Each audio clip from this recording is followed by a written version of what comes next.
महासमुंद जिले से एक ऐसा मामला सामने आया है जो सरकारी दावों पर बड़ा सवाल खड़ा करता है। यहाँ धान खरीदी तो पूरी ईमानदारी से हुई, लेकिन उसी धान को संभालने वाले सरकारी सिस्टम में 25 करोड़ 30 लाख का घोटाला उजागर हो गया।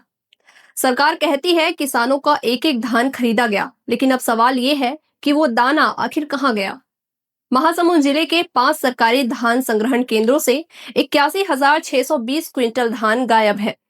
ये कोई छोटा आंकड़ा नहीं, बल्कि सीधे 25 करोड़ 30 लाख रुपए का नुकसान है। और जब अधिकारियों से सवाल पूछा गया तो जो जवाब सामने आया वो किसी के भी गले नहीं उतर रहा।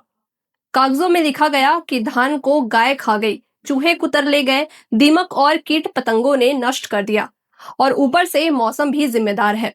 मतलब 25 करोड़ का सरकारी धान जानवरों, कीड़ों और मौसम की भीड़ चढ़ गया।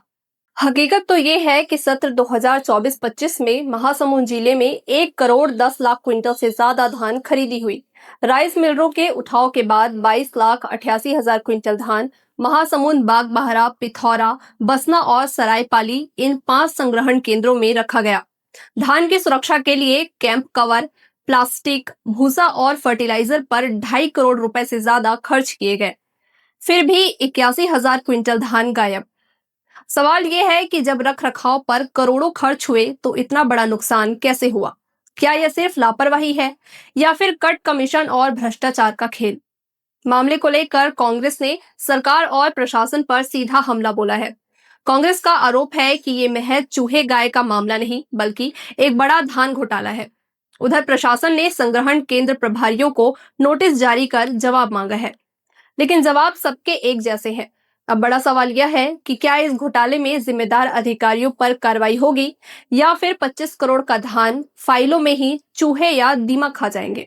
मेरा ये कहना है कि ज़िले में 5 संग्रहण केंद्र पिछले साल में संचालित थे, सरायपाली, बसना, पिथौरा, महासमुंद और बागबाहरा में, और जिसमें जो लास्ट ईयर जो सुखद थी वो 3.65 या 63 के आसपास जो है आई है। इसमें मैं ये कहना चाहूँगा ज़िले के जितने भी 5 संग्रहण केंद्र हैं सभी में इसी के आसपास की जो स्थिति बनी हुई है। कितना आवक हुआ था सर? मेरा ये इस ज़िले के 5 संग्रहण केंद्र में 2,28,000 मीट्रिक टन धान जो का आवक हुआ था, जिसमें से 2,20,000 मीट्रिक टन धान का जो है निराकरण हुआ है, और 8,162 मीट्रिक टन धान जो है ना सुखद के रूप में दर्शित है अभी। हाँ, इस शॉर्टेज के संबंध में आप मतलब हमको जैसे संज्ञान में आया है, जैसे धान का निराकरण हुआ है उसके बाद इनको विभाग की तरफ से नोटिस गया है, पाँचों प्रभारियों को नोटिस गया है। इनके द्वारा जो जवाब आया है, जवाब का परीक्षण हो रहा है। परीक्षण के बाद जो भी उसमें कार्रवाई हो सकती है वो नियमानुसार उसमें की जाएगी। उसमें उसने चूहे और जानवरों से या चिड़ियों से, कीट पतंगों से भी जो शॉर्टेज होने की बात कही है, उस संबंध में मेरा कहना ये है कि हम प्रभारियों को दीमक नाशक है, फोरेट है और अन्य प्रकार की जो कीटनाशक है उसका प्रदाय करते हैं। तो अगर उसका उपयोग भी होता है तो मुझे नहीं लगता है कि इसमें जो है वो शॉर्टेज आने की कोई संभावना इस चीज़ों में। ये ज़िले में और ज़िले में ही और साथ में राज्य में ही यही स्थिति है।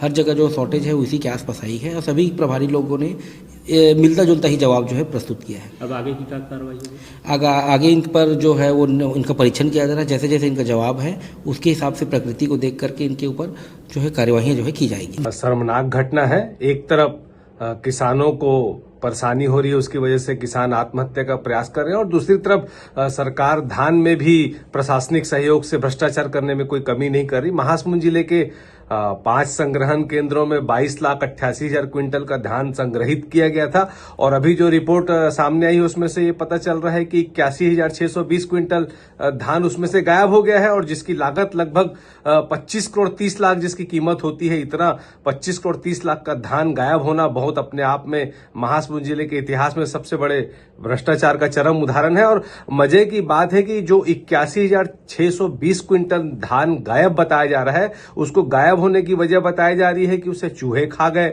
उसे गाय खा गई, उसे दीमक खा गए, वो सुखद हो गया। और सबसे गजब बात यह है कि धान संग्रहण केंद्रों में उस धान को रखने के लिए भी 2.5 करोड़ रुपए खर्चा किए गए, कवर कैप दवाइयों के नाम से। मतलब एक तरफ से 25 करोड़ 30 लाख धान गायब हो गया, ऊपर से 2.5 करोड़ उसके रख रखाव के लिए खर्चा किया गया, उसका कोई हिसाब नहीं है। और कार्यवाही के लिए सिर्फ नोटिस की खानापूर्ति जारी है, कार्रवाई कुछ होनी नहीं है, क्योंकि पूरी तरह से प्रशासन और शासन के सहयोग से समर्थन संवर्धन से, संरक्षण से ये भ्रष्टाचार हुआ है। कांग्रेस पार्टी इस पर कड़ी से कड़ी कार्रवाई करने की मांग करती है और आश्चर्यजनक बात यह है कि हमें पूरा विश्वास है कि सरकार भ्रष्टाचार में अकंठ डूबी हुई है, कोई कार्यवाही नहीं करने वाली, क्योंकि ये धान खाने वाले चूहे गुजरात के हैं, बहुत मोटे और मजबूत चूहे हैं और इन चूहों को सरकारी और प्रशासनिक संरक्षण है और उसके संरक्षण में पूरे प्रदेश में लगातार इस तरह की धान में भ्रष्टाचार की शिकायतें सामने आ रही है। कांग्रेस पार्टी इसकी निंदा करती है और कड़ी कार्रवाई की मांग करती है।